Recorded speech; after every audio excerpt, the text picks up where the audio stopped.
I am Dr. Myra Spencer.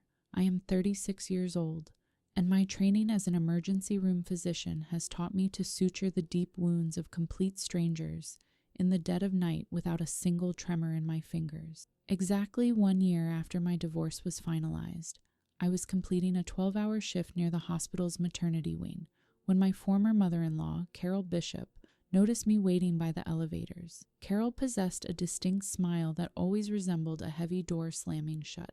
She marched right toward me, radiating smug self-satisfaction, and projected her voice so every passing nurse could hear.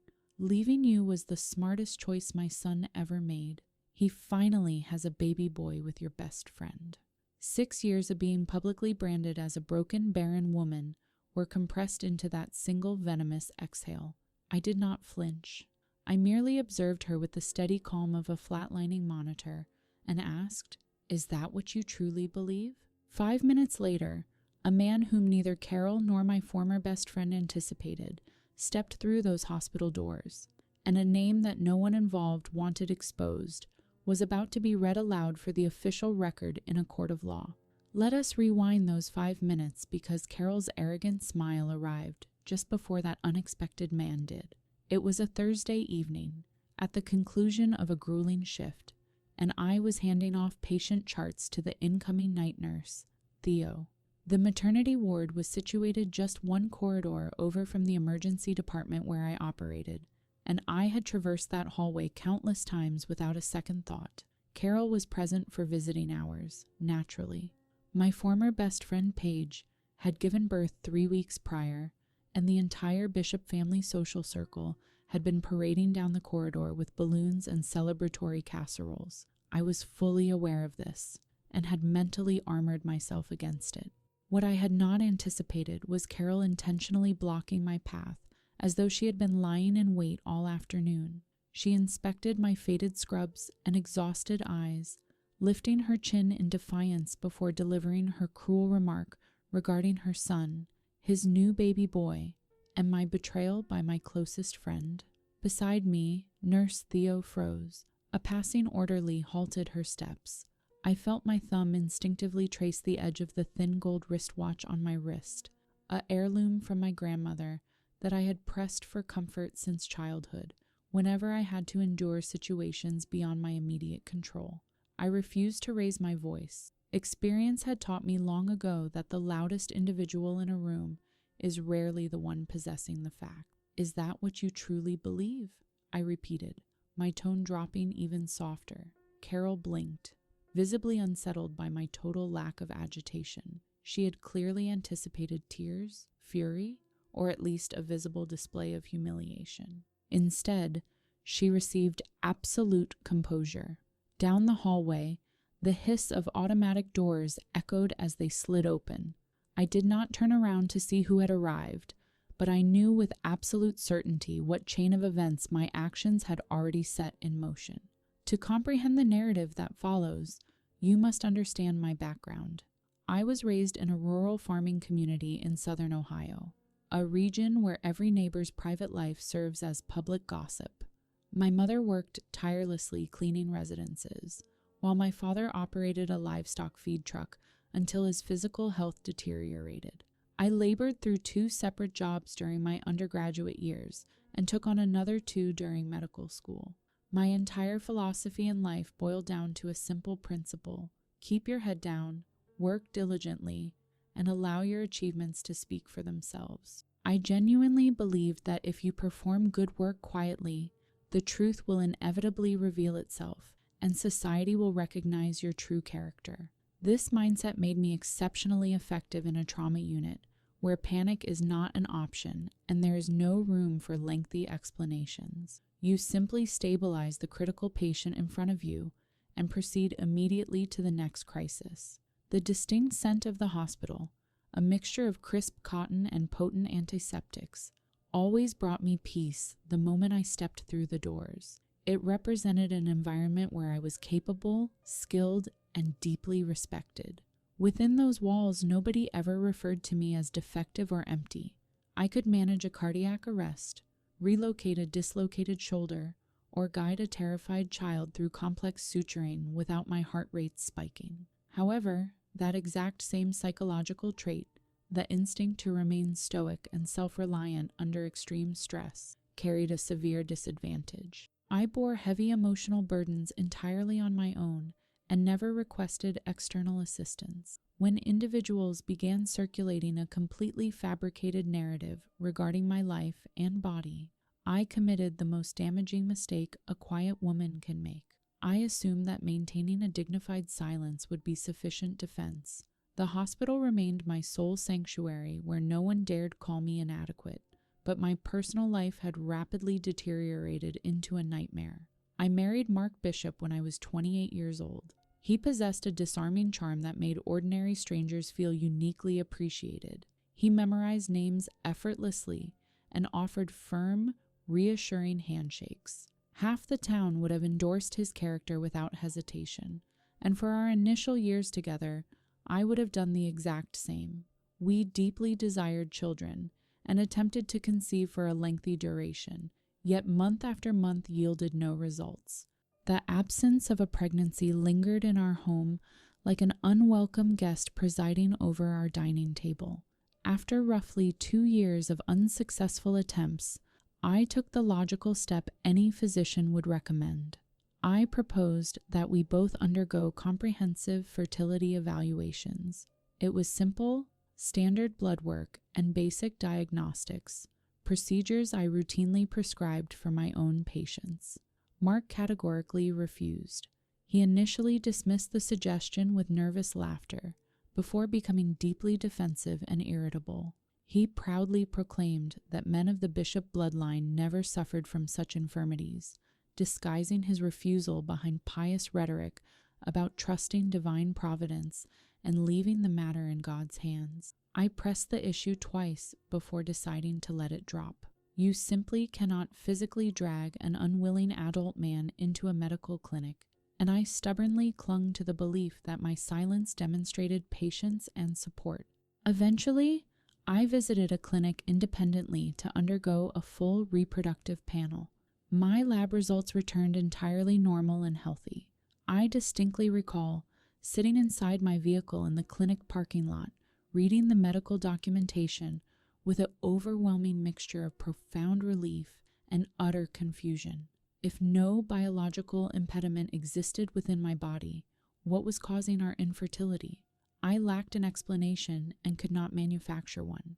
Unfortunately, the longer I existed without a definitive answer, the simpler it became for those around me to invent their own destructive fictions. By that period, Mark had already initiated a campaign of subtle, malicious insinuations, beginning with confidences whispered to his mother. He planted the idea that the biological failure was entirely my fault, that my body was fundamentally incapable of reproduction. I had no conception of how rapidly a quiet falsehood can propagate when an influential individual resolves to broadcast it.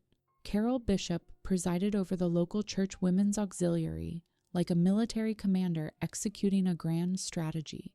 She'd been widowed at an early age and raised Mark entirely on her own. Throughout those arduous decades, she convinced herself that her son's perceived perfection was the ultimate validation of her life's sacrifices. If Mark proved flawed in any capacity, it would invalidate every hardship she had endured. Consequently, when Mark whispered that his wife was infertile, Carol accepted the claim without a shred of skepticism. She seized the narrative and aggressively amplified it. It originated with minor gestures, a theatrical, sympathetic sigh during church gatherings, a gentle pat on a neighbor's arm, and hushed, lamenting tones about how desperately poor Mark desired a family. Soon, the gossip grew vicious. During an autumn church banquet, Carol introduced me to a visiting minister's spouse with an expression of rehearsed, patronizing sorrow. "This is my daughter-in-law, Myra," she announced loudly. "She is a medical doctor, you know. Such a tragic reality regarding her inability to bear children." The woman offered me a solemn, pitying nod, and I instantly realized that my false reputation had arrived in the room long before I did. I stood there in my formal attire holding a simple dinner plate, while Carol stroked my hand as though I were a grieving invalid. She then uttered the phrase she would continuously repeat for years, a phrase she delivered with the routine cadence of a common prayer. Some women simply aren't built for motherhood. The most horrifying aspect was that she smiled genuinely as she spoke. She implicitly believed every syllable. She was not acting out of conscious malice. She was merely echoing the polished, definitive lie her son had gifted her, blissfully unaware that she was broadcasting a fabrication using her own voice. I drove home in silence that evening and confronted Mark about nothing. I desperately should have spoken up, but I remained paralyzed by the foolish hope that the truth would organically correct itself over time. Throughout this ordeal, Paige Dolan had served as my closest confidant since our sophomore year of high school. We initially bonded during chemistry class and maintained our friendship through my college relocations, her erratic employment history, and a dozen years of life transitions. She was the primary person I contacted upon my father's death, and she stood beside me at the altar in a formal green gown, weeping tears of apparent joy during my wedding vows. Consequently, when the relentless church gossip began eroding my spirit, Paige was the sanctuary I sought. She frequently visited my home with bottles of wine to allow me to decompress, consistently offering what sounded like reassuring support. In hindsight, every syllable of comfort she uttered contained a hidden, poisoned barb. "You are such an accomplished physician, Myra," she would coo. "Perhaps motherhood simply isn't your destiny. Mark cherishes you deeply. Do not allow his mother's chatter to distress you. You don't require a biological child to be a complete woman." While dressed up as empathy, her statements consistently targeted my deepest vulnerabilities, continuously reminding me of the biological deficiency I supposedly possessed. I was too overwhelmed with gratitude for her presence to notice how frequently her gaze lingered on Mark across the room, or how intimately she had begun tracking his daily schedule without my knowledge. While sitting on the sofa in my own living room, she would repeatedly insist that I deserved a superior life, and I blindly nodded along, never suspecting she actually meant she deserved to usurp my life. Individuals of Paige's character do not seize your world in a single violent swoop. They siphon it away systematically, piece by piece, until you eventually look up to find everything vanished and them standing triumphantly inside your former existence. My absolute trust in her represents the second catastrophic error I committed without realizing it. Mark formally filed for divorce on a mundane Tuesday afternoon. I returned home from a hospital shift to discover a legal manila envelope resting on the kitchen counter and his wardrobe half emptied. He lacked the courage to communicate his departure to my face. By that weekend, he had relocated directly into Paige's apartment across town, and the public narrative explaining our dissolution was neatly and cruelly finalized for public consumption. The local consensus was brutal and tidy. Myra was an icy, emotionally detached careerist who cared only for her hospital protocols. Myra was biologically broken and incapable of providing her husband with the children he rightfully deserved. Carol ensured that every church pew was saturated with this version of events, while Paige, my trusted lifelong friend, never uttered a single word to correct the record. The two individuals who had known me most intimately permitted me to be transformed into a community pariah, and I staged no public defense. Fighting back felt like validating their depiction of me as unstable and bitter. I published no defensive statements on social media and telephoned no shared acquaintances to present my side of the story. Instead, I reported to the emergency room the following morning, expertly reset a teenager's fractured femur, and assured him he would make a full recovery.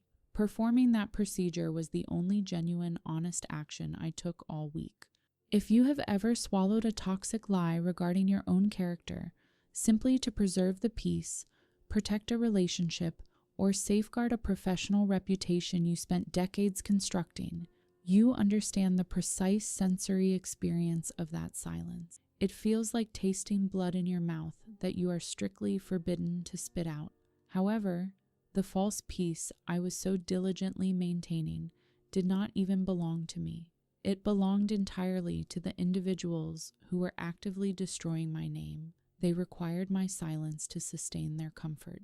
The situation evolved from a painful domestic tragedy into an intolerable crisis the day the lies penetrated my professional sanctuary. I had stood next in line for years to assume the directorship of the hospital's emergency department. I had personally designed the trauma stabilization protocols that our entire regional medical system relied upon. The directorship was universally recognized as mine by right of merit. Then, the malicious whispers penetrated the medical credentialing committee. There was no factual evidence of misconduct to uncover, only the shadowy outline of manufactured doubt. Dr. Spencer's personal life is severely unstable. Valid concerns exist regarding her emotional judgment under pressure. Have you heard the details surrounding her divorce and what her former husband's family is disclosing? One influential board member, a gentleman who frequently played golf with Mark's uncle, initiated a series of pointed, skeptical inquiries regarding my psychological fitness to lead the department during critical emergencies. He questioned my stability as though I had not spent the prior 10 years remaining entirely unflappable while patients hemorrhaged on my operating tables. When the board's final decision was announced, the directorship was awarded to a physician possessing half my clinical hours and having authored none of our life-saving protocols. The administration informed me that I remained a stellar candidate and that their decision had been exceptionally difficult. They declined to state the genuine underlying reason, but having grown up in a small community, I instantly recognized the sound of a professional execution disguised as a corporate compliment. That specific evening, a profound psychological transformation occurred within me.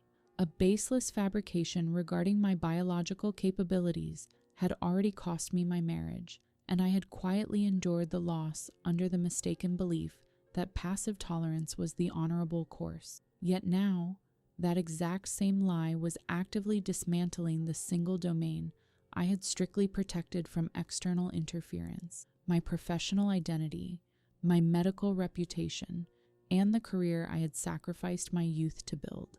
Sitting alone inside my car in the hospital parking structure, in the exact same manner I had sat years prior while reading my normal laboratory tests, I recognized that my vaunted silence carried an exorbitant financial and professional price tag, and someone else was recklessly running up the balance. A senior surgical nurse, whom I trusted implicitly, provided me with the contact information for an attorney named Ruth Calloway. Ruth operated out of a modest office situated above a local hardware store. She wore reading glasses perpetually perched atop her graying hair and evaluated clients with an analytical gaze, indicating she was continuously calculating 3 strategic moves in advance. I detailed my entire history without omission: the failed marriage, the relentless church gossip, the credentialing board's betrayal, and the lost promotion. She absorbed the narrative in absolute silence, a rare trait among legal professionals. When I concluded, she deliberately placed her pen onto her notepad. "The actions you are detailing constitute actionable defamation and false light," she stated calmly. "However, I will not deceive you regarding the process. Litigation of this nature is exceptionally difficult." She outlined the legal mechanics with utter clarity.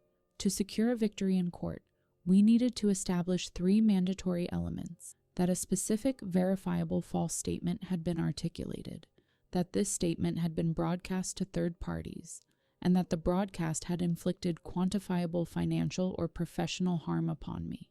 "We can easily prove the damage element," she noted.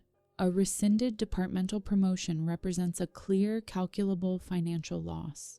Your reduced earning capacity is a simple mathematical figure." I sat across from her, nervously turning my grandmother's gold watch around my wrist. "And how do we establish the falsehood element?" I inquired. Ruth peered over the upper rims of her spectacles. "That represents the precise point where you must possess the courage to fight publicly.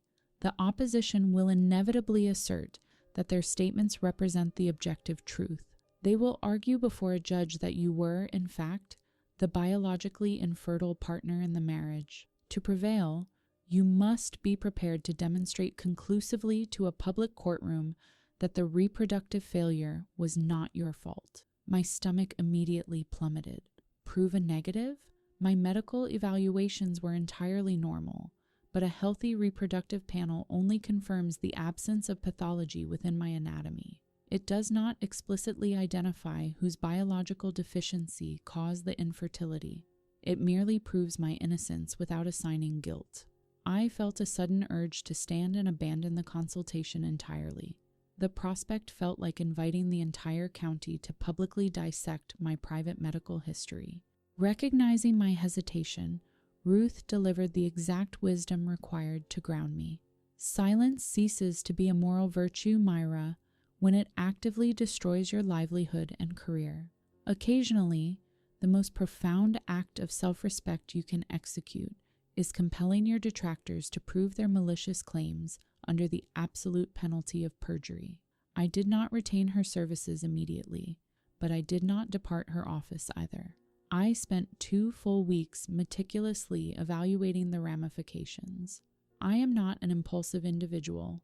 I approach life-altering choices with the same methodical caution I apply when diagnosing a complex patient chart, deliberately, and then with absolute resolve.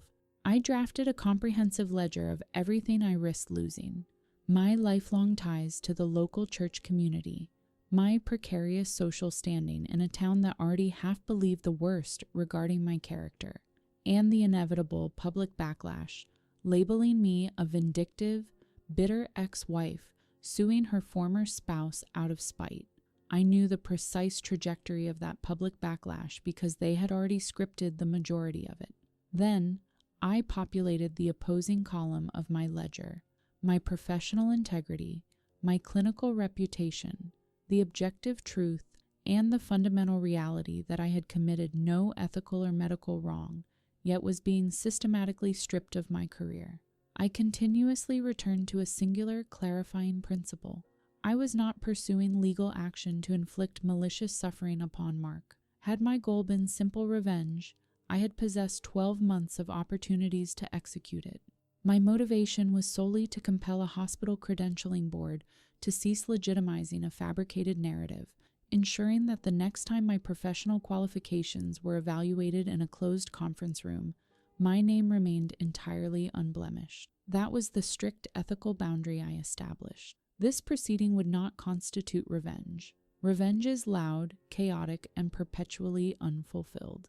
This would represent the objective truth, articulated clearly in a judicial setting where facts carry consequence, initiated by a woman who had finally resolved to stop carrying the shame of a lie authored by others. I telephoned Ruth early on a Monday morning prior to my hospital shift. I confirmed my commitment to proceed.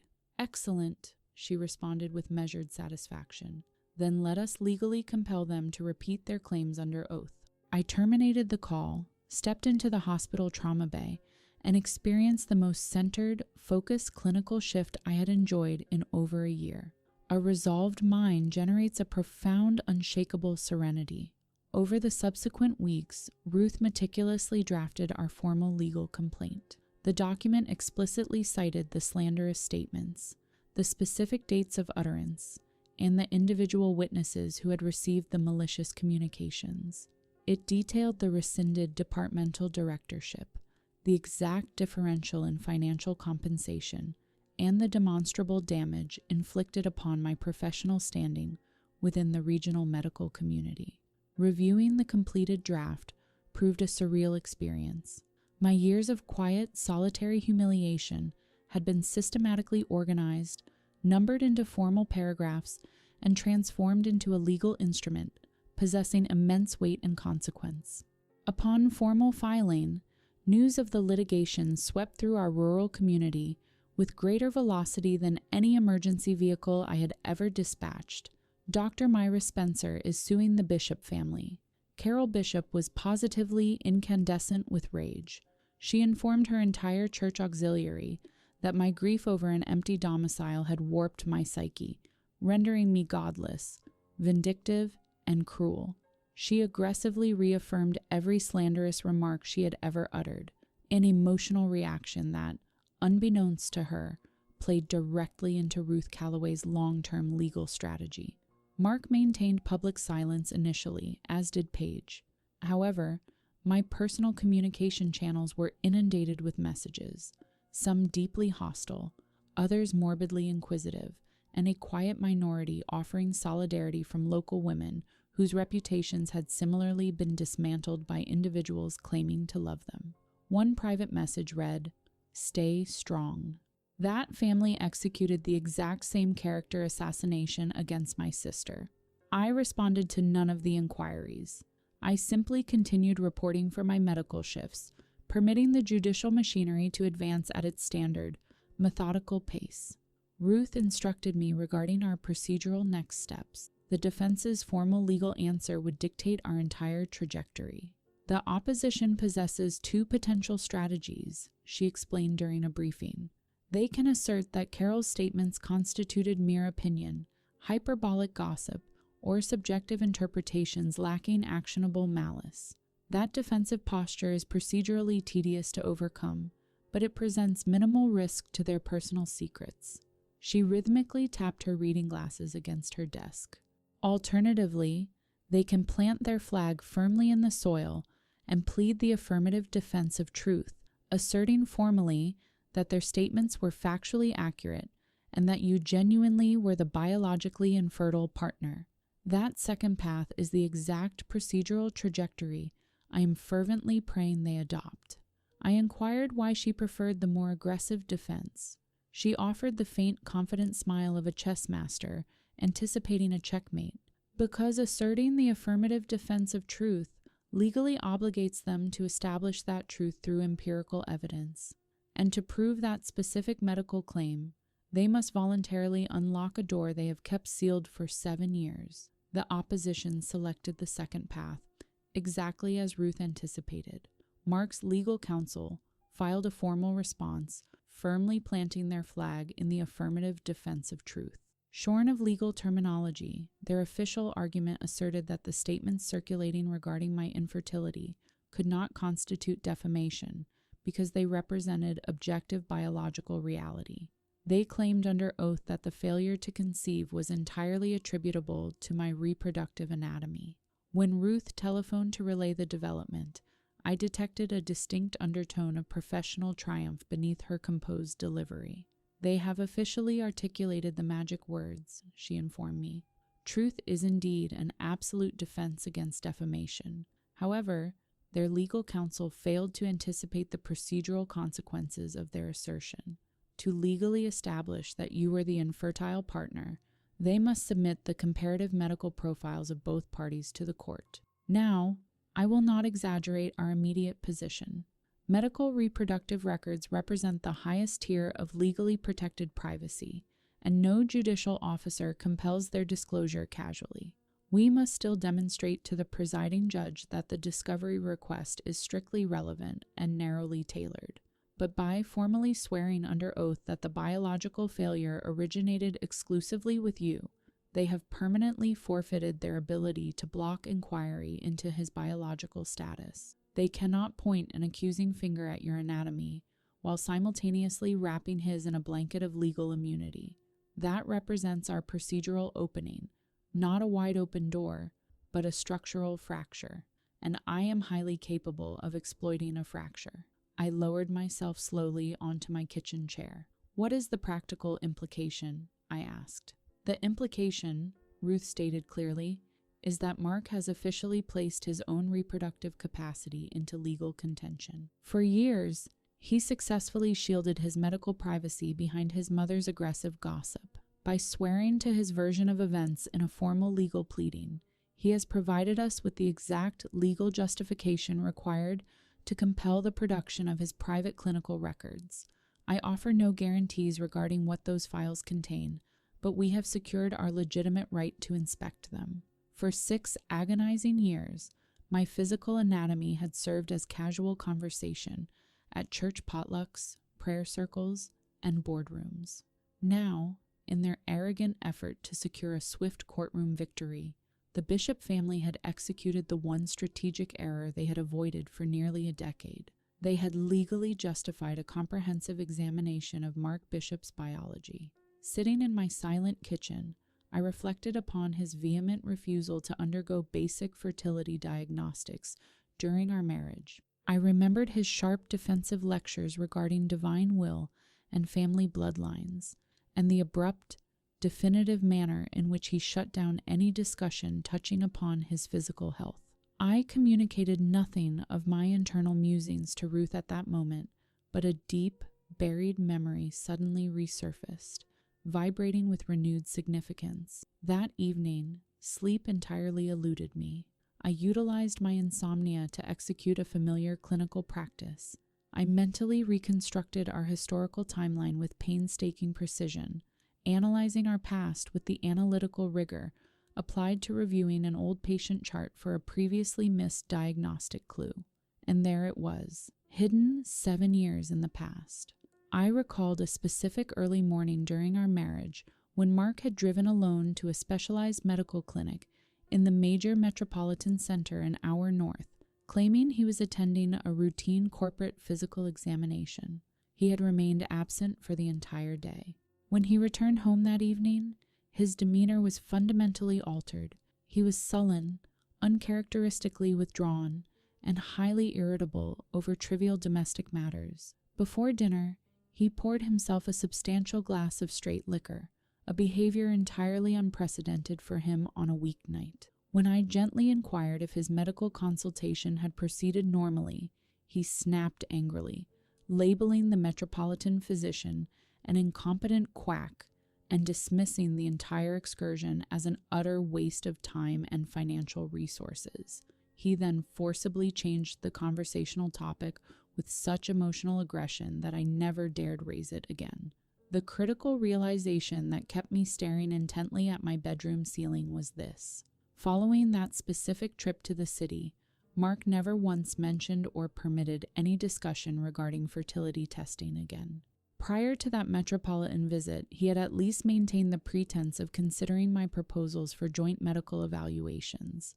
After that day, the topic was permanently sealed, and within that exact same chronological window of weeks, the initial subtle rumors regarding my purported infertility first began circulating through his mother's social network. At the time, I had dismissed his sullen behavior as the typical frustration of a proud man who had endured a tedious, unproductive medical appointment. I had failed to connect his mood shift to our fertility struggles because I was not actively hunting for deception. A loving spouse does not routinely conduct audits on their partner's basic integrity. Yet now, evaluated through the lens of Ruth Calloway's legal strategy, that solitary metropolitan excursion appeared far less like a wasted afternoon and far more like the precise moment a devastating medical reality had been discovered and deliberately concealed. I possess no empirical proof to substantiate this hypothesis. I had only an old memory and a profound clinical intuition, elements that carry zero evidentiary weight in a court of law. However, it provided Ruth with the exact geographic and chronological coordinates required to target our formal legal discovery. The following morning, I arrived at her office to present my theory. Ruth absorbed my account of Mark's solitary journey to the Metropolitan Clinic without taking a single note, a behavioral indicator confirming her absolute focus. When I finished my recitation, she sat in contemplative silence. Standing alone, an old memory of an irritable spouse holds zero legal weight, she evaluated objectively. However, it provides us with the precise factual foundation required to frame our motion to compel. She detailed our subsequent procedural maneuvers. Because the defense had explicitly injected my reproductive capacity into the legal proceedings, and because they had formally asserted under penalty of perjury that the infertility was caused exclusively by my anatomy, the rules of evidence permitted Ruth to petition the court for the mandatory disclosure of Mark's medical records during that same time frame. If he intends to legally blame your biology, Ruth explained, the law entitles us to inspect whether his own biology was the actual impediment. Legal discovery is not a one-way street. A party cannot open an evidentiary door halfway to suit their narrative. Ruth filed the formal motion to compel medical records the following week.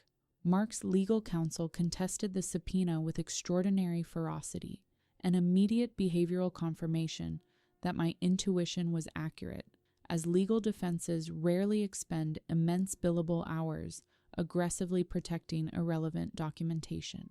They filed extensive briefs arguing violations of medical privacy, lack of procedural relevance, and judicial overreach, executing every conceivable legal maneuver to ensure that specific Metropolitan Clinic folder remained hermetically sealed. A formal judicial hearing was scheduled to argue the discovery motion, leaving me to endure an extended period of agonizing uncertainty. For a practicing emergency physician accustomed to ordering diagnostic imaging and receiving immediate, concrete answers, this procedural delay constituted its own specialized form of psychological torture. I returned to my hospital shifts, stabilizing traumas, resetting skeletal fractures, and interpreting CT scans while fighting to suppress continuous thoughts regarding an unseen medical file resting in some urban clinic's archives, a document that might hold the key to my total professional vindication or amount to nothing more than a clerical dead end. Ruth urged me to maintain emotional discipline. The judicial system deliberately operates at a glacial pace, she reminded me during a brief phone consultation. The slowness allows the raw terror of the truth to dissipate, forcing all parties to deal with cold, objective facts. I was not frightened of the truth. My entire existence was grounded in factual reality. My sole fear was that the legal system would somehow permit them to permanently conceal it from me.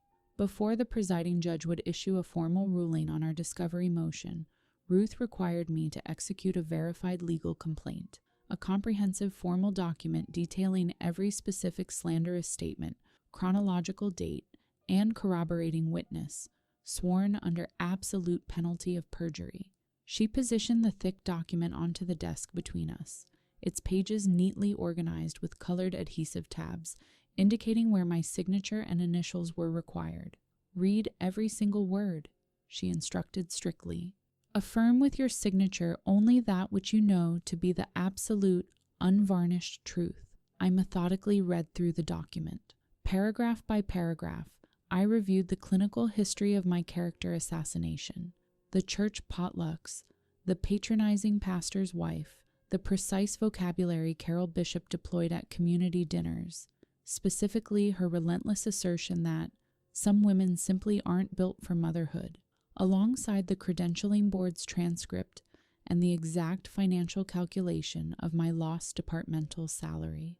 Confronting my years of silent endurance organized into formal, numbered legal paragraphs triggered a profound internal shift. It stripped away the emotional intimidation of their gossip, exposing their narrative for the flimsy, malicious fabrication it truly was. I accepted the pen Ruth offered and suddenly became hyper-aware of the physical, sensory details of my surroundings. I was no longer smelling the crisp cotton and antiseptic safety of my emergency room, the controlled environment where I had hidden from my personal humiliation for years. Instead, I breathed in the scent of aged paper, legal ink, and the faint, earthy aroma of timber rising from the hardware store beneath us. I had consciously walked out of my professional hiding space into the public arena, and I experienced no desire to retreat. I pressed the pen firmly against the signature line. My grandmother's thin gold watch slid smoothly against my wrist as I signed my full legal name with unwavering clinical precision. I remembered her favorite adage, "True patience does not consist of passive waiting. It is the wisdom to recognize the precise moment for action when it finally arrives." This was my moment. My signature was executed with absolute clarity, the steadiest hand I had demonstrated in over 12 months. When I lifted the pen from the parchment, the legal machinery was fully armed. The complaint was formally verified, the motion to compel discovery was active, and whatever clinical secrets resided inside that metropolitan archive were now targeted by a judicial mandate. And I was the sole architect of that reckoning. Ruth gathered the signed documents and aligned them neatly against her desk. "We now await the judicial ruling," she stated simply. I offered a firm nod. For the first time in 7 years, the act of waiting did not feel like helpless endurance. It felt like watching a lit fuse steadily burning toward its destination. The formal judicial ruling arrived on a bleak, overcast afternoon during a momentarily quiet hospital shift. Ruth telephoned my mobile device, and I retreated into a secure medical supply closet to conduct the conversation, surrounded by towering shelves of sterile gauze and IV saline solutions, my pulse accelerating in a manner it never did during critical medical emergencies. The presiding judge granted our discovery motion, Ruth announced immediately. The order contains strict privacy protective measures, but the subpoena for the records has been judicially authorized. She explained the precise legal parameters of the order.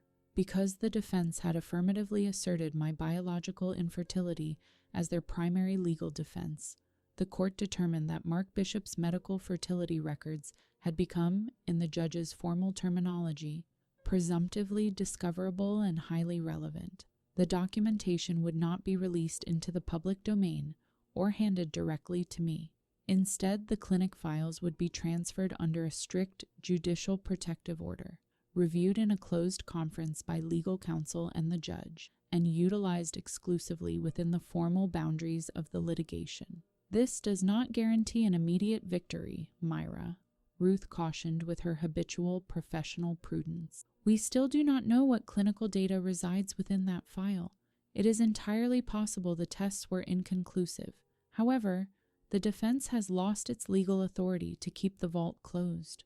Standing inside that dimly lit hospital supply closet, I released a deep, trembling breath that I felt I had been physically suppressing for 7 years. Across our rural community, I later discovered, the judicial order triggered widespread panic.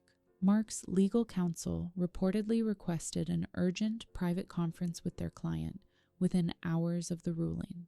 Carol Bishop telephoned Ruth's law office twice in rapid succession, only to be politely informed by receptionist staff that opposing counsel could not communicate with her directly. For the first time since my marriage dissolved, the individuals who had spent years speaking with absolute, unchecked authority regarding my physical body grew visibly pale at the realization that a federal judge would soon examine the objective medical reality of Mark's. I engaged in no premature celebration. I sent no triumphant messages, nor did I allow myself a moment of pride. I simply completed my shift, finalized my clinical charts, and drove back to my apartment in complete silence. Yet that night, I achieved 8 continuous hours of deep, restorative sleep for the first time in years, because I knew the clinical records were physically en route to the courthouse, and I knew with absolute certainty that objective medical diagnostic reports, unlike intimidated human beings, are fundamentally incapable of lying. The initial confirmation that a catastrophic reality was unraveling on the opposition's side did not arrive from Mark or his mother. It originated from Paige Dolan. She transmitted a text message to my personal mobile device late on a Tuesday night, breaking over 12 months of absolute silence since the divorce finalization. Please do not proceed with this legal action. You must think about the baby. I read the illuminated text screen 3 times in rapid succession. We had not exchanged a single word since Mark moved his belongings into her residence. She had usurped my husband, integrated herself into my social architecture, and never once demonstrated the slightest remorse. Yet now, out of the darkness, she was desperately pleading with me to abandon a defamation lawsuit that, from a strictly legal perspective, had no direct connection to her. That specific discrepancy caught my analytical attention. My litigation was strictly targeted against Mark Bishop and his mother for defamatory statements impacting my hospital employment. What logical reason would Paige, a woman who supposedly possessed the perfect marriage, the charming husband, and the healthy newborn son, have to experience raw terror over a civil defamation proceeding? Why would a mother residing in the glow of domestic triumph transmit a midnight plea to her former best friend, begging her to halt a factual legal discovery? In my clinical experience, individuals who desperately plead with you to stop excavating a site usually possess precise, horrifying knowledge regarding what lies buried beneath the surface. I had learned that painful lesson through rigorous personal trial over the preceding year.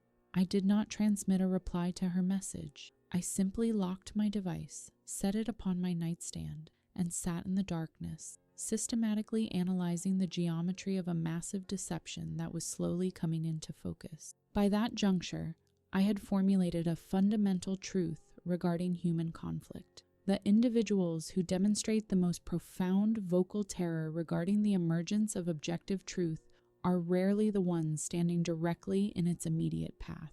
I experienced no residual anger toward Paige in that moment. Instead, I was consumed by a profound clinical curiosity. Her panicked midnight communication had not dissuaded me from my legal path. It had accidentally provided absolute confirmation that the medical archive traveling from the Metropolitan Clinic contained a revelation far more explosive than simple reproductive data. The requested medical records arrived at Ruth's law office 8 days later. I want to articulate the exact protocol of their review, as professional integrity requires absolute clarity on this point. I did not inspect the raw documents first, nor did I request to do so.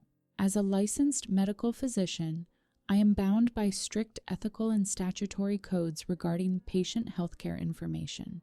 I possess zero legal authority to access or review the private medical files of any individual, including my former spouse, outside a direct physician-patient therapeutic relationship.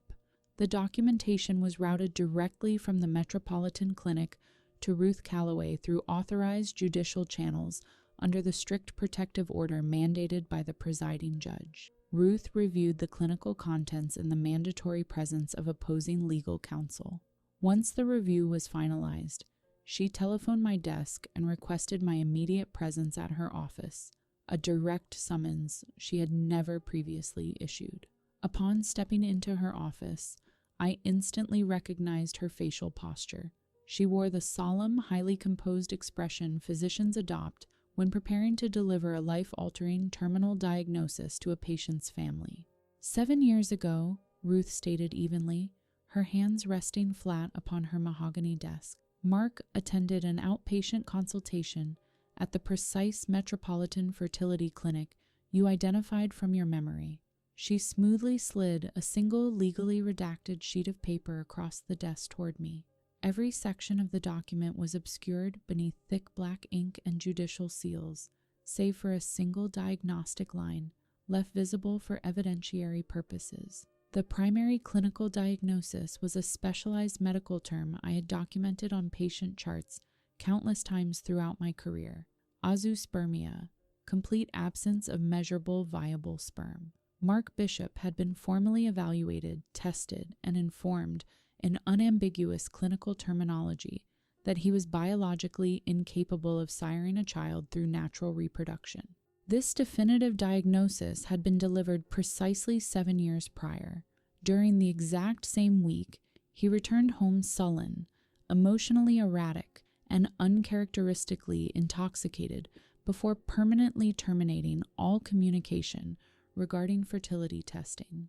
It coincided precisely with the time frame his mother began whispering to her prayer circles that my biological anatomy was defective. I sat motionless in my chair. Ruth observed my demeanor with the intense clinical scrutiny of a physician monitoring a trauma patient for shock. I shed no tears. I uttered no vocal exclamations of anger. Instead, I experienced a profound internal sensation of monumental realignment, an experience akin to a dislocated, agonizing joint, smoothly shifting back into its correct anatomical socket. For 6 grueling years, I had served as the designated pariah of our rural community, the barren, defective woman whose physical inadequacy had rightfully destroyed her marriage. And throughout those entire 6 years, the man who had actively orchestrated and encouraged that public humiliation had possessed absolute, scientific documentation proving that the biological impossibility originated entirely within his own body. I departed her office and drove toward my apartment with that single court-sealed diagnostic sheet folded securely inside my leather bag. I did not activate the vehicle's radio, nor did I experience the triumphant euphoria I had anticipated. I had braced myself against the temptation of gloating, actively fearing that the litigation might transform me into a bitter individual who celebrated the destruction of others. However, euphoria never manifested. What settled into my chest instead was a profound, heavy grief. 6 foundational years of my youth had been entirely consumed by absorbing a public shame that never rightfully belonged to me. Every patronizing glance from the church ladies, every theatrical repetition of "some women simply aren't built for motherhood," every sleepless night spent interrogating my own body and wondering what fundamental female quality I lacked. All of it had been a deliberate, elaborate fiction authored by Mark Bishop to conceal a biological reality he lacked the emotional courage to confront. He had cowed before his own diagnosis, packaged his personal shame, handed it directly to his wife, and permitted his mother to nail it to my reputation for over half a decade. I parked my car in the residential lot exterior to my apartment building and sat in the quiet interior for a long time. Eventually, I spoke out loud to the empty vehicle, repeating the exact phrase I had directed at Carol Bishop in the hospital corridor. "Is that what you truly believe?" Only now did I fully comprehend the immense weight of the question I had been asking all along. I had posed it to a woman who possessed absolute religious certainty that I was a biologically broken woman, yet the true scientific answer had been resting quietly inside a sealed medical folder in a metropolitan archive an hour north throughout our entire marriage. I was not physically broken. I had never been broken. The psychological relief of that realization did not explode like a sudden detonation.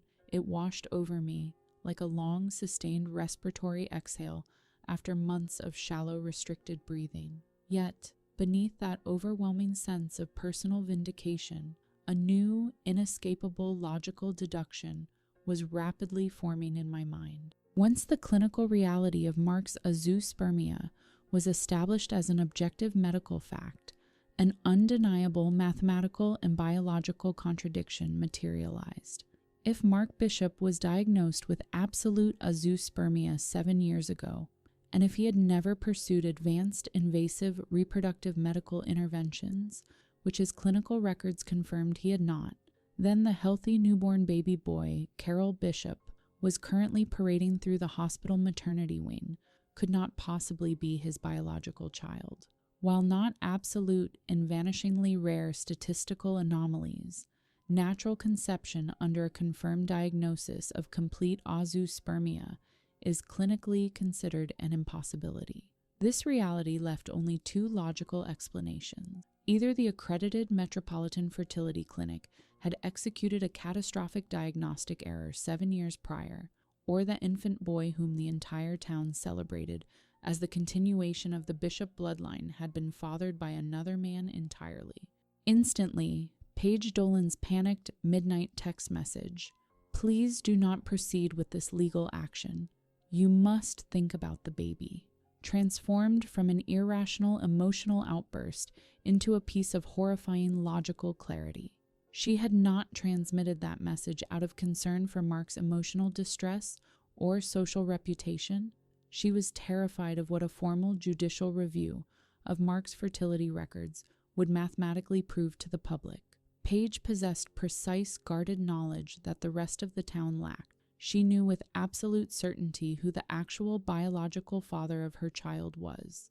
I must emphasize with absolute clarity my ethical boundaries during this phase of the events. I did not execute any investigative inquiries into the newborn infant's pediatric or reproductive records. As a medical professional and a citizen, I possess zero legal or moral justification to invade the privacy of an innocent child who bore no responsibility for the adult deceptions surrounding his birth. I actively wished that infant nothing but health and safety. However, I did not need to investigate the child's records. The Bishop family's own aggressive legal strategy had constructed a massive, undeniable contradiction in plain sight. They had formally sworn under penalty of perjury that our marital childlessness was caused by my physical anatomy. The court-ordered medical records definitively proved the infertility was entirely Mark's, and across town, a healthy newborn infant boy stood as living, breathing evidence that a massive deception, one extending far beyond a simple failed marriage, was actively occurring. I telephoned Ruth immediately from my vehicle. "We have uncovered a structural contradiction that extends beyond simple defamation," I informed her. Ruth did not hesitate for a second. "Then we do not investigate it ourselves," she instructed firmly. "We permit the judicial system to examine the discrepancy through formal evidentiary channels." The unexpected individual who had stepped through the hospital maternity ward doors following my elevator encounter with Carol Bishop possessed a name: Daniel Reyes. I did not know Daniel at the time of that hospital confrontation. I learned his identity and role through the methodical, objective legal discovery process that followed our court filings. It transpired through subsequent legal depositions and regional court filings that during the period when Mark and Paige were conducting their clandestine affair, while Mark was actively portraying his wife to the community as an emotionally unstable, barren woman, Paige had simultaneously been involved in a relationship with Daniel Reyes. By all accounts, Daniel was a quiet, industrious man whom Paige had actively misled regarding the exclusivity and seriousness of their connection. When Paige ultimately resolved to transition her relationship with Mark into a permanent domestic arrangement, she severed all communication with Daniel abruptly. She blocked his cellular numbers, relocated her social activities, and never informed him of her subsequent pregnancy, her due date, or the facility where she intended to deliver. She had gambled her entire domestic architecture on the assumption that Daniel would simply fade into the background and never connect the chronological dots regarding the child's birth.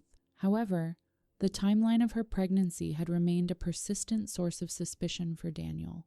He had conducted his own quiet, persistent inquiries among the few mutual acquaintances they shared.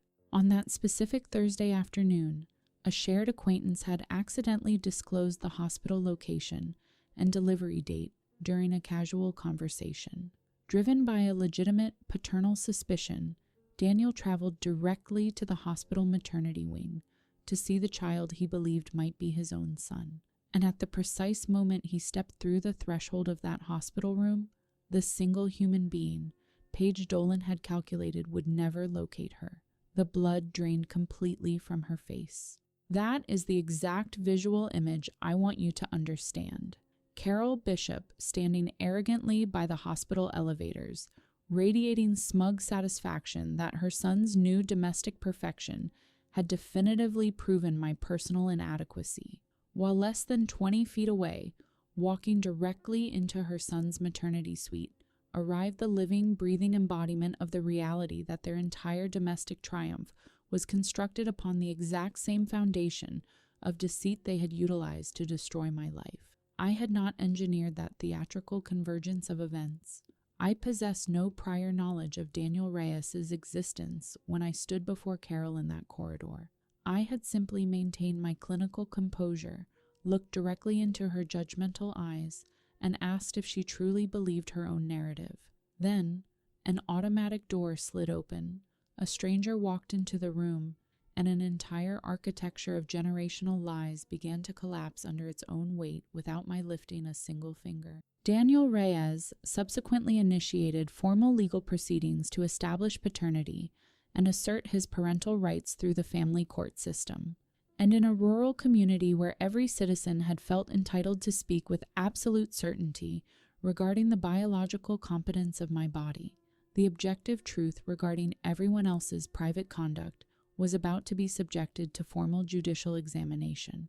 The aspect of this ordeal that remains most ethically repugnant, the detail that transforms Mark Bishop's conduct from simple cowardice into something unforgivable, is the absolute certainty that he knew. For 7 continuous years, he had lived with the scientific knowledge that he was biologically incapable of siring a child. Therefore, when Paige Dolan announced her pregnancy, Mark possessed absolute mathematical certainty that the developing fetus was not his biological offspring.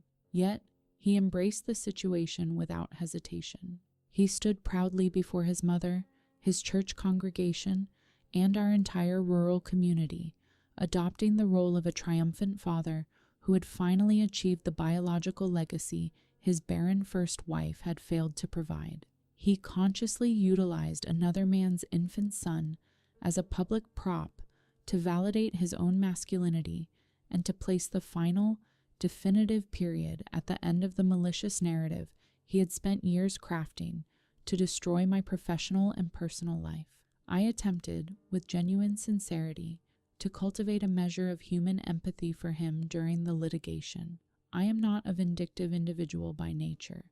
My profession requires a baseline of compassion for human weakness. Yet every time I attempted to view his actions through a sympathetic lens, I struck an ethical wall. He had possessed countless opportunities over 7 years to speak the private truth to me and allow our marriage to dissolve with dignity. Instead, he systematically constructed a public monument to a false narrative and deliberately positioned an innocent newborn infant at the apex of his deception. When Ruth Calloway informed me that Mark's legal counsel had abruptly ceased their aggressive procedural motions, abandoning their requests for procedural delays and submitting a formal inquiry regarding an out-of-court settlement, I understood their motivation entirely. Mark was no longer frightened of the financial penalties associated with my civil defamation lawsuit.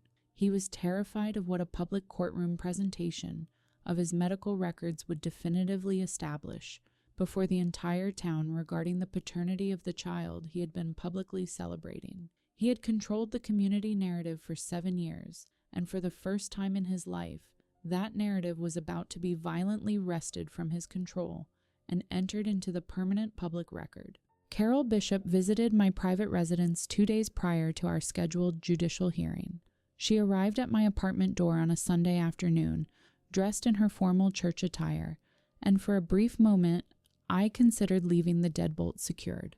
When I ultimately opened the door, she appeared physically diminished, significantly older and smaller than the imposing figure who had tormented me in the hospital corridor. She offered no formal apology. I must record that fact with precision, as I had briefly anticipated that she might finally express remorse. Instead, she stood upon my welcome mat and spoke in a fragile, trembling voice, actively pleading with me to withdraw my civil lawsuit entirely. "Please drop the litigation, Myra," she implored. "Do not do it for Mark's sake, but for the preservation of our family name, the dignity of our church community, and the protection of the newborn child." As I observed her standing in my doorway, I recognized a reality I had not previously appreciated. I was looking at a woman who had been thoroughly deceived by her own son for 7 continuous years. She was a grieving widow who had invested her entire identity and emotional security into the moral perfection of her only child. She had not broadcast those malicious slanders across the county out of inherent psychopathic evil.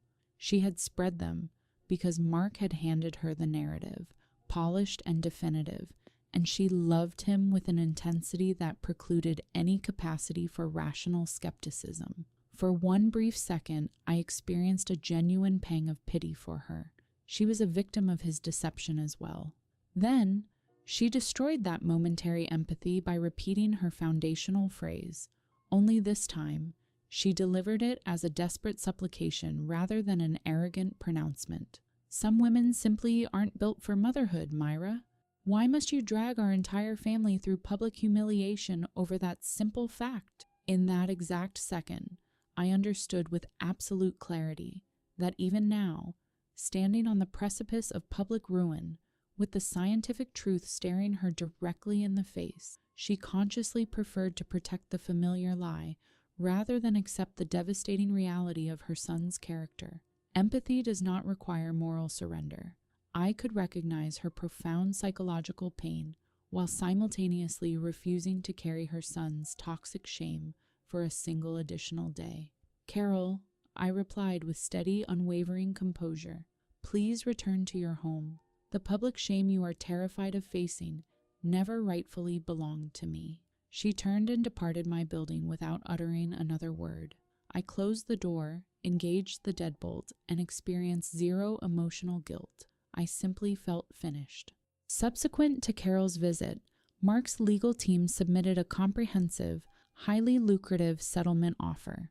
The proposed agreement was structured as a quiet, confidential resolution. They would pay a substantial financial sum, covering all my lost departmental wages and legal fees.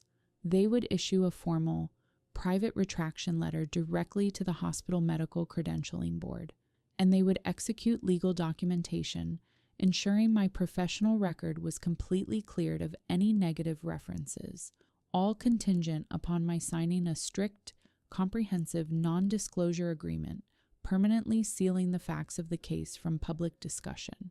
Ruth placed the settlement documents onto her desk and monitored my reaction closely. From a strictly pragmatic perspective, this is an exceptional legal result, she evaluated. You would recover your entire financial loss. Your professional standing with the hospital board would be fully restored, and you would secure every objective we established during our initial consultation. Her legal assessment was entirely accurate. By every standard metric of civil litigation, the offer represented a total victory.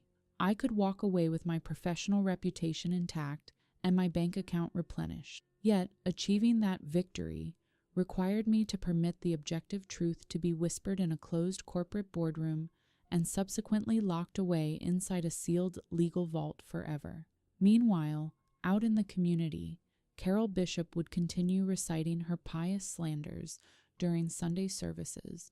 Mark would continue publicly parading an infant he knew was not his own, and the corrosive urban legend regarding the cold, barren trauma doctor would remain half alive in the public consciousness where private corporate retractions never penetrate. I evaluated the proposal in silence for several minutes. Then, I instructed Ruth to reject the settlement entirely. I must be emphatic regarding my reasoning, as the ethical distinction is paramount. I did not reject the settlement out of a vindictive desire to publicly humiliate Mark Bishop. I refused the offer because a private, confidential retraction is merely a quieter, institutionalized version of the original lie. For 6 years, they had executed their character assassination loudly in public church halls, community dinners, and hospital corridors where the entire town could witness my degradation. Therefore, the correction of that record was required to occur in that exact same public domain. A whispered apology behind closed doors could never heal a wound inflicted before an audience of hundreds. I refused to accept a whispered confidential correction for a public devastating injury, I informed Ruth firmly. We will articulate the truth clearly in the open light of a courtroom where it enters the official public record. Once that occurs, I am permanently done carrying their burden. Ruth capped her fountain pen with a sharp, decisive click and offered a genuine smile of professional respect. Then we proceed to open court, she said. I recommend wearing attire that allows you to breathe comfortably under stress. The formal evidentiary hearing convened in the county courthouse on a crisp, cloudless morning. I had anticipated experiencing severe physical anxiety. Despite having executed hundreds of critical medical procedures without a tremor, this occasion felt distinct because the subject being publicly dissected upon the table was my own life and honor. The courtroom gallery filled rapidly, demonstrating the hyper-attentive surveillance network typical of close-knit rural communities. 2 senior members of the hospital medical credentialing board were seated in the second row, clearly present to observe the legal resolution of the rumors that had influenced their administrative decisions. Several prominent members of Carol Bishop's church auxiliary occupied the benches behind them, the exact same individuals who had nodded in solemn agreement to my public humiliation for years. Carol herself sat rigidly near the aisle, while Mark sat beside his legal counsel, his complexion pale and clammy, perspiring visibly inside a formal suit that appeared half a size too large for his frame. In the rear row sat Paige Dolan, holding her posture with unnatural stillness, while 2 rows behind her sat Daniel Reyes, an unspoken physical presence whose proximity visibly radiated tension throughout the room. I sat beside Ruth at the plaintiff's table and felt the cumulative weight of the preceding 7 years converge within those four walls. For 6 years, this exact assembly of citizens had served as the passive audience to my systematic character assassination. They had watched a woman be publicly branded as defective and had offered zero intervention. Today, they would serve as the mandatory witnesses to an entirely different legal reality. That public accountability was the foundational requirement I had insisted upon, the strategic necessity Ruth Calloway understood so profoundly. Because the slander had been executed in the public square, the exoneration was required to occur under the same public scrutiny within a judicial chamber where uttering a falsehood carries immediate statutory penalties. I had resolved weeks prior that I would not raise my voice or display emotional theatrics. My objective was simply to permit the objective, documented facts to stand firmly in the light of day, recorded by a court stenographer, attested to by sworn witnesses, and entered into permanent legal history. The presiding judge assumed her seat upon the bench. The courtroom descended into absolute silence. I felt the cool, reassuring metal of my grandmother's watch resting against my wrist, methodically ticking away the final seconds of a 7-year wait. Throughout the entire proceeding, Ruth Calloway never once elevated her voice above a calm conversational register. That remains my most vivid memory of her performance. She constructed our evidentiary presentation with the precise, methodical architecture of a complex medical diagnosis, introducing one verified finding at a time, devoid of emotional hyperbole, until the ultimate conclusion stood as the sole remaining logical possibility. She systematically established the defamatory statements, citing specific calendar dates, and presenting sworn witness affidavits detailing Carol Bishop's exact public utterances regarding my purported biological inferiority. She documented the quantifiable professional harm, introducing the hospital credentialing board's rejection records, the exact salary differential of the lost directorship, and expert testimony establishing the severe damage inflicted upon my regional medical reputation. Finally, she turned to address the affirmative defense formally pleaded by the opposition, their sworn assertion that the defamatory statements were objectively true and that the marital reproductive failure originated within my anatomy. With clinical precision, she requested the court's formal consideration of the medical documentation the defense had actively forced into the record by asserting that specific defense. Operating under the strict judicial protective order, only the relevant diagnostic conclusion was read into the open record. Exactly 7 years prior, Mark Bishop had been formally evaluated at an accredited metropolitan fertility clinic and diagnosed with complete azoospermia, a medical condition rendering the natural conception of a biological child scientifically impossible. A palpable, physical shift in atmospheric pressure occurred within the courtroom.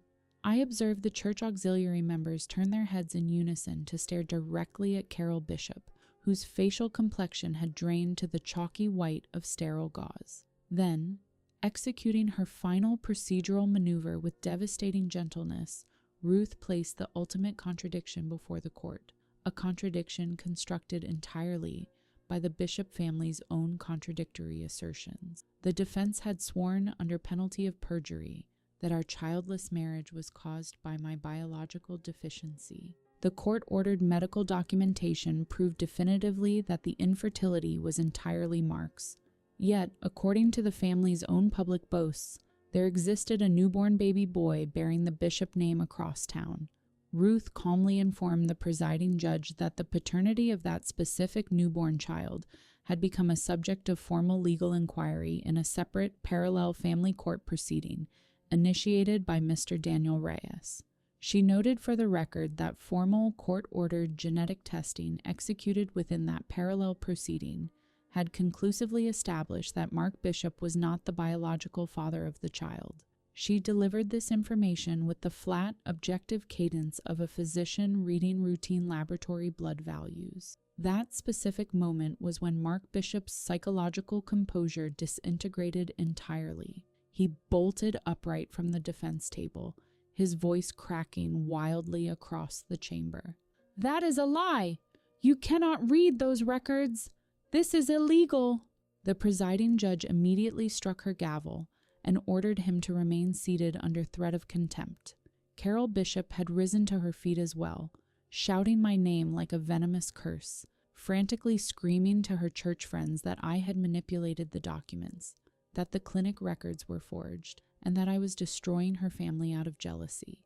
The two of them stood in open court, loud, hysterical, and completely unraveling before the entire community, while I sat at the plaintiff's table in absolute, unshakable silence. In her sheer panic, Carol turned her focus entirely upon me, exhibiting the desperate, thrashing behavior of a drowning swimmer grabbing at anyone within reach. Her polished social veneer was completely shattered, and from the wreckage of her arrogance emerged the single defensive weapon she had relied upon for decades. "Some women simply aren't built for motherhood," she screamed hysterically across the courtroom, pointing a trembling, accusatory finger directly at my face. "Some women just aren't." She choked on her own breath, physically unable to complete the hateful phrase a second time. I rose from my chair with deliberate, measured slowness.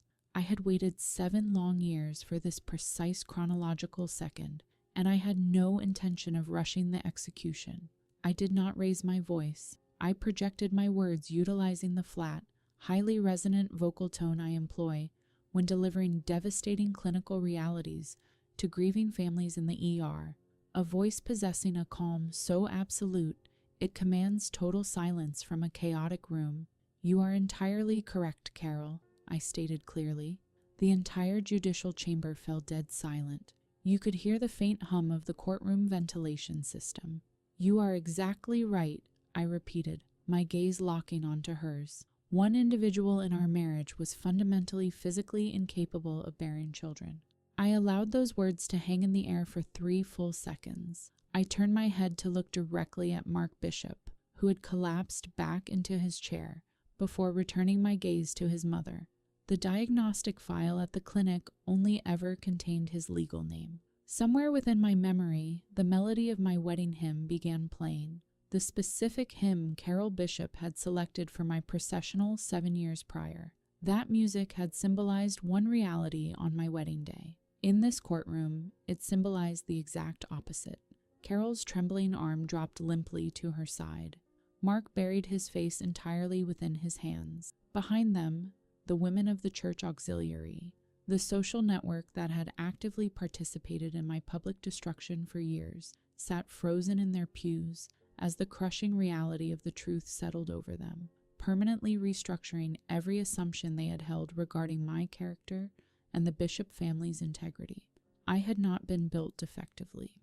I had never been broken. The individual who had knowingly permitted an entire regional community to believe otherwise was sitting 6 feet away from me, weeping in legal and social ruin, while the calm physician he had branded as empty stood firmly upon her own 2 feet, entirely vindicated. I had spoken the truth once, clearly, upon the official public record, where it carried undeniable legal weight. My burden was officially set down. The immediate aftermath of the hearing lacked the dramatic theatrics of a fictional television drama. There were no physical altercations, nor were any parties forcibly removed by court bailiffs. The reality was far quieter, and consequently far more devastating for the Bishop family. Mark offered no further vocal denials. The objective medical documentation rendered denial procedurally impossible. He remained slumped at the defense table, while his legal counsel formally requested an immediate recess to confer with their client. When the presiding judge granted the adjournment, Mark did not rise to exit. He simply remained hunched in his chair, a broken man watching 7 years of meticulous, manipulative storytelling evaporate in a single morning. The members of the church auxiliary quietly gathered their personal belongings and exited the courtroom in single file, their eyes fixed firmly upon the floorboards, carefully avoiding eye contact with me or Carol. I knew with absolute certainty that before nightfall, the objective truth regarding Mark Bishop would circulate through our rural county with the exact same velocity that their malicious slanders had traveled years prior. Carol followed her peers out of the chamber, her physical posture stooped and defeated, no longer resembling the commanding general of a social army. Paige Dolan had slipped out of the gallery during the initial moments of the recess, but not before Daniel Reyes rose from his seat 2 rows behind her and followed her directly through the double doors. The legal resolution regarding the paternity and custody of that newborn child was finally progressing toward an honest court-supervised conclusion. I remained seated at the plaintiff's table, watching the courtroom slowly empty around me. Ruth Calloway placed a warm, reassuring hand upon my shoulder. "You executed that entire confrontation without once elevating your vocal register," she observed with genuine professional admiration. "I have practiced civil litigation for 30 years, Dr. Spencer. You would be astounded by how exceptionally rare that level of discipline is." The concrete, measurable restorations of my life materialized methodically over the subsequent weeks. Mark Bishop's social standing within our rural county, the vaunted reputation he had aggressively protected by sacrificing my honor, simply ceased to exist. It is structurally impossible to outrun an official county courthouse transcript in a municipality of that size. Within 3 months of the hearing, he vacated his lease and relocated 2 states west, attempting to establish a new existence in a community where his historical conduct remained unknown. He had dedicated 7 years to ensuring our hometown believed a lie regarding my anatomy. In the end, the objective truth did not require me to pursue him. It merely required articulation in the proper room before the proper witnesses. The hospital medical credentialing board did not stage a public assembly to issue their correction, which suited my professional temperament perfectly. 3 weeks following the court hearing, the chairman of the board requested a private conference in his administrative office. He had been one of the 2 board members seated in the second row of the courtroom gallery, and he wore the uncomfortable, deeply chagrined expression of an executive who recognized he had committed a severe administrative injustice. He informed me that the emergency department directorship had recently become vacant once again. He formally stated that the credentialing committee had reevaluated my professional file and unanimously concluded that their prior reservations regarding my emotional stability and clinical judgment were entirely without factual foundation. He did not offer an explicit personal apology. From an institutional hospital board, such admissions of liability are virtually non-existent, but his administrative retraction was absolute. I accepted the directorship without hesitation. I did not assume the position to score a final triumphant point against my detractors. I accepted it because I had earned that clinical leadership through 10 years of relentless life-saving labor, and I refused to permit a deflated lie to delay my career progression for a single day longer. During my inaugural week serving as department head, I stepped into the main trauma resuscitation bay and inhaled that familiar, crisp scent of clean cotton and industrial antiseptics. For years, that aroma had represented simple safety, the sole sanctuary where nobody labeled me defective. Today, the atmospheric scent carried an entirely different meaning. It smelled like a professional domain I had rightfully fought for and reclaimed, rather than a psychological bunker where I was hiding from personal shame. I directed my initial cardiac arrest resuscitation as department chief with hands as rock steady as they had ever been in my life. Following the successful stabilization, while standing at the scrub sink washing my forearms, I observed my reflection in the darkened window glass and realized that the chronic heavy exhaustion that had mapped my facial features for years had completely vanished. I experienced deep, undeniable vindication, but more profoundly than that, I experienced an overwhelming sensation of physical lightness. It felt as though I had been hauling a 70-pound rucksack of granite across my shoulders for 7 years, without realizing the quick-release strap was positioned directly over my chest, and the judicial process had finally demonstrated how to pull the lanyard and let the crushing weight fall away. For those curious regarding the subsequent historical trajectories of the remaining individuals involved, allow me to provide a brief accounting before concluding. Mark Bishop, as previously noted, departed our region entirely, and is reportedly residing somewhere in the western states, attempting to rebuild his life from scratch. I harbor no active ill will toward him. In truth, I expend zero emotional energy contemplating his existence whatsoever, which constitutes the ultimate form of psychological liberation. Carol Bishop lost the primary social foundation upon which she had constructed her entire public identity. Her fall from grace occurred not because I mounted a public campaign against her within her church community. I never uttered a single word regarding her conduct to her religious peers, but because the objective reality of her son's deception was simply too massive to contain within a small town. The church women's auxiliary she had dominated with iron authority for 3 decades smoothly reorganized its leadership structure and transitioned its activities without her participation. It is my understanding that she eventually ceased attending Sunday services entirely. I experienced a genuine, quiet sadness upon learning that detail. The specific sorrow one feels for an individual who stubbornly chose to defend a destructive falsehood until it stripped them of everything they held dear. Paige Dolan and Daniel Reyes ultimately resolved the legal paternity, child support, and co-parenting arrangements for the infant boy through formal family court channels, adhering to proper statutory protocols. I sincerely hope, for the immediate benefit of that child, that they established a stable, functional parenting architecture on the other side of their conflict. That little boy entered this world entirely innocent of the adult machinations surrounding his conception. Paige and I never resumed communication. Certain fractured relationships do not represent temporary misunderstandings, but rather the painful discovery that the friendship never genuinely possessed the moral foundation you believed it did. You simply categorize the experience as a lesson learned and leave it in the past. As for my own trajectory, I retained my directorship, maintained my residence, and continuously wore my grandmother's watch upon my wrist. I initiated no further legal filings or retaliatory measures. I had secured the precise objective I sought. My professional reputation was entirely restored. My clinical name was clean, and the objective truth stood firmly established within the public record. That was entirely sufficient. There remained only one final solitary action required before I considered the matter permanently closed. I drafted a brief written correspondence directed to Carol Bishop.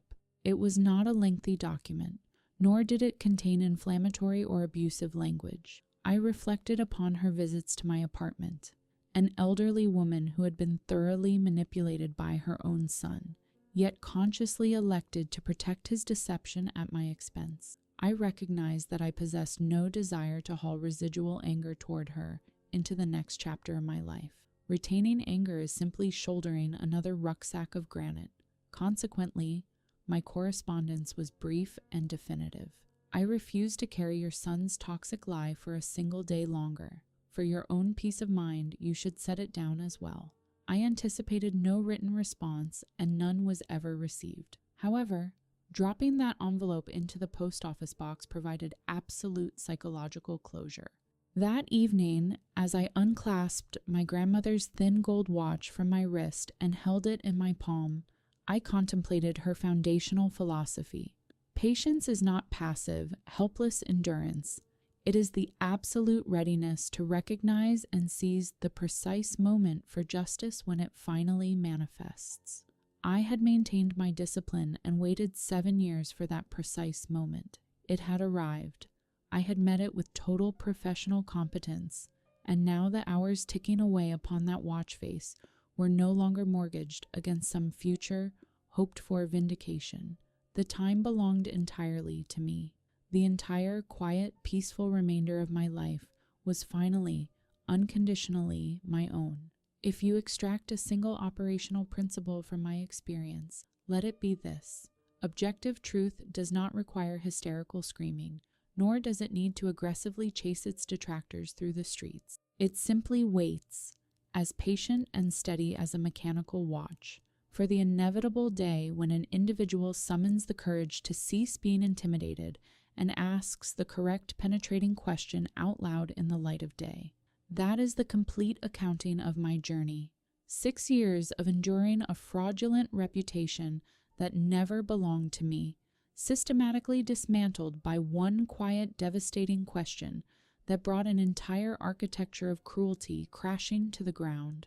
If you are currently existing under the crushing weight of a false narrative, let my history serve as your operational signal to lay that burden down. Articulate your truth clearly in the forum where it carries legitimate consequence, and then permanently walk away from the wreckage.